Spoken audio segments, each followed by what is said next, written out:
Praise the Lord. Hallelujah. You are welcome to this episode of Church in Your House. Hallelujah. We want to continue our study of the book of Genesis chapter 1. We are still in verse 26. We are looking at the word dominion. Hallelujah. I read, "And God said, let us make man in our image, after our likeness, and let them have dominion over the fish of the sea, and over the fowl of the air, and over the cattle, and over all the earth, and over every creeping thing that creepeth upon the earth." Hallelujah. Our emphasis is still on the word dominion. God said, let us make man in our image and in our likeness, and let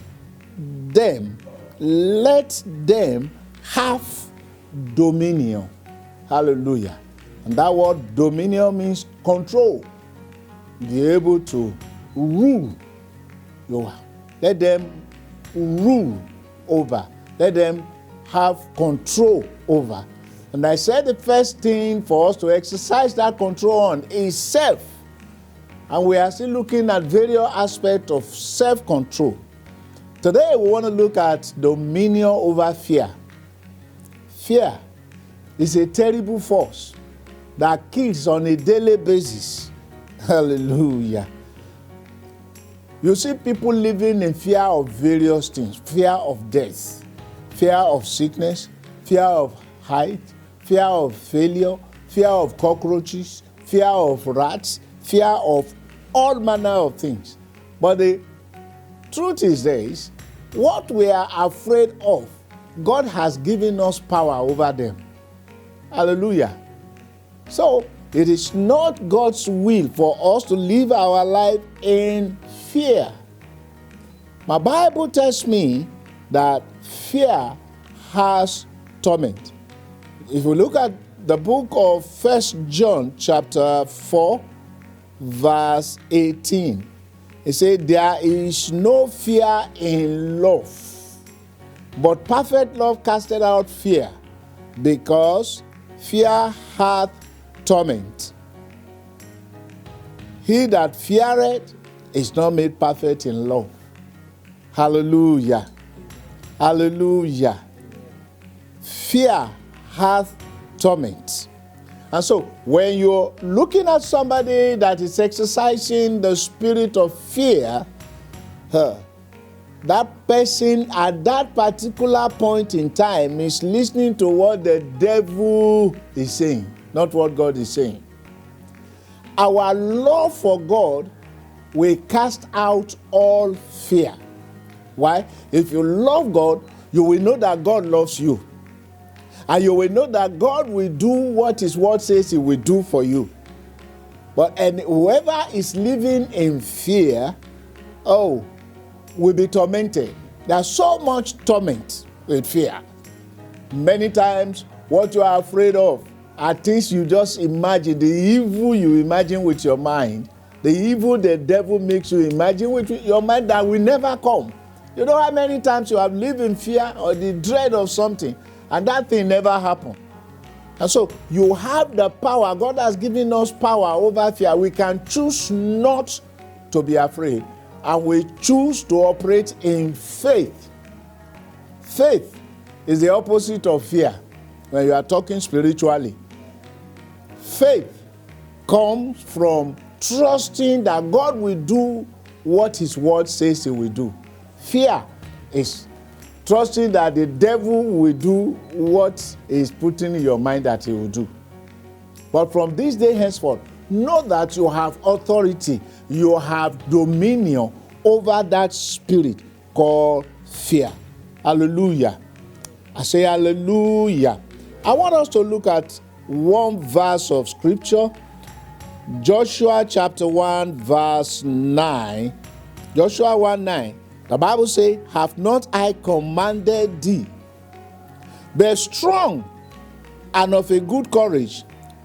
Be not afraid, neither be thou dismayed, for the Lord thy God is with thee whithersoever thou goest.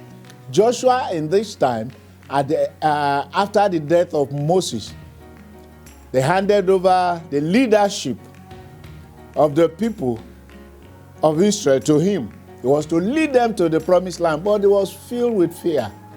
How will I lead these people? I know how stubborn they are. What will I do? I don't have the power. I don't have whatever it takes. See, Moses is gone. Moses is the powerful man. But God said, have I not commanded thee? Which means, I that created the heaven and the earth, I'm the one that said, lead, and I will not leave you alone. So you and I have to understand this, that God will not leave us alone in the name of Jesus. When you are afraid of failure, when you just commit yourself and commit that, whether it's exam or business or whatever be it, into his hand, and you do what his word expects you to do, then you don't need to be afraid, because it's there backing you up. God is saying, have I not commanded thee? Be strong.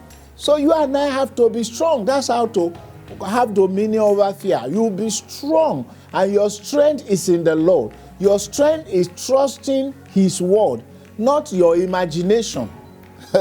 Hallelujah. It is not a question of your imagination. I have these two quick stories that look similar. One time I was flying from New York to Maryland in US. It was a short flight, less than 1 hour. The distance is short. But there was a woman sitting by my side. Apparently, that was about the first time she was flying. The first time she was flying. A white lady. She was filled with fear. Hey, when the aircraft was to take off, she started shaking. And she didn't know why she grabbed me. As if I had the magic wand to protect her. She grabbed me in fear. And by the time the aircraft was stable, then you just see her panting. So I started talking to her. Look, there's nothing unusual. It's a common thing. Any little jerk, she would and grabbed me again. It was not a funny incident at all. I had to keep on talking with her all through the flight and patting her. And so I explained, just to keep her mind off whatever be the jerking that was happening. And at the time of landing, it was another serious occasion. Fear that the aircraft will crash enveloped this woman, and we landed safely. So she just passed through the torture for nothing. And that's it. Some things you are very much afraid of will never happen. God loves us much more than we even love ourselves. He will not allow any evil to befall you. Say no evil before you, no plague come near your dwelling place. Maybe you don't have money to pay that rent. As long as you are trusting God and you are making effort. I'm not talking of people that just stubbornly refuse to pay their rent. Even if they are threatening to pack your load outside, you shouldn't be afraid. The Lord will step in at the nick of time. And even if your load is packed out, it means there is a better thing God has to do for you using that incident. So no fear. If you love God, you will not live your life in fear. I heard this story several years back of a drunkard that was traveling or flying, and right there up, there was a little bit of crisis. Even the pilot announced, fasten your seatbelts. They did it, and the aircraft was jerking, bumping here, up, down, side, that, and everybody was screaming. So many people were screaming, and you see fear all over the place. But this drunkard was sleeping and snoring. And the situation persisted over a long period of time. So the person sitting by his side could not hold it. He tapped this drunkard. And now he opened his eyes and said, don't you know what is happening? It's like we're about crashing. See the aircraft. As if the pilot is not in control. He didn't even answer the man. He closed his eyes again and continued sleeping for a long period of time. Later, this man tapped him and woke him up. Come on. Call your own God too. What kind of sleep? The sleep of death are you sleeping? The man said, the drunkard told the man, if you know what I know, you will not fear. What are you saying? I say, if you know what I know, you will not fear. Then they asked him, what do you know? He said, in the first class of this aircraft, I saw Billy Graham entering the first class of this aircraft. And there is no way God will allow that aircraft to crash with Billy Graham inside. Look, this was the faith of a drunkard on the man of God. He knows that God loves his servants and will not allow his servant to be destroyed suddenly. He put his faith in that. But you and I, we are his children. We are equally as important as that man of God in the sight of God. So if you have your faith in God, you will not be afraid every time evil will happen. Your husband did not return on time, and you try to call him, you couldn't get through. Then you thought that, something bad had happened. Eventually, he rolled in. My battery just went flat. And I had to stay back and work out something with my boss. That fear that has gripped you. You see this coronavirus, many people died of fear of coronavirus than the coronavirus itself than the people coronavirus itself killed.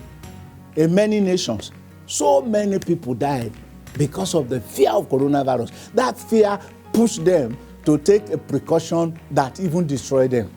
So I went to drink one medication so that they will not contact coronavirus, and that the medication killed them. We had the news all over. Some different things, different error. Get out of fear. You have control. You have dominion over that spirit. Don't let fear grip you. Cry to God anytime the spirit of fear is troubling you. Look up unto God and see the word of God, what he had promised you, because God will do what his word promised he will do. Whether it's fear of failure, your success has been predetermined. And don't think that failure will come. It will not come. Just do your best. Hallelujah. Do what God expects you to do, and what is humanly possible, do that, and leave the rest for God. They will see you through. Hallelujah. You will not die prematurely. In the name of Jesus. And your success is sure in the name of Jesus. How can you imagine this? People are afraid of rats. They are afraid of cockroach, afraid of many things. There is a spirit. And as many people as are under the sound of my voice this day that are still living in fear, I bind that spirit and I cast it out of your life in the name of Jesus. Your boldness and your confidence will be in the Lord God who created you and give you dominion over fear, dominion over the spirit of fear. God bless you. Amen. Heavenly Father, we just give you praise. Thank you for the power you have given unto us to overcome fear. Lord God in heaven, I pray you will arise and help us to always see you, yes, at all times, in the name of Jesus. Even when fear comes, let your word, your promises, give us the boldness to control ourselves and overcome that spirit in the name of Jesus. Thank you, everlasting God. In Jesus' name we pray. Amen. And we have to understand this. Jesus is that power that gives us the victory. The name of Jesus is above every other name. And at the name of Jesus, every name bow and every tongue confess that Jesus Christ is Lord. If you don't know that Jesus, you can give your life to him now. Amen. Let him come into your life and dwell there. Willfully hand over your life to him. Confess him as your Lord and Savior. Repent of your sin and ask him to forgive you. And begin to live the life commanded by his word. God bless you. Amen.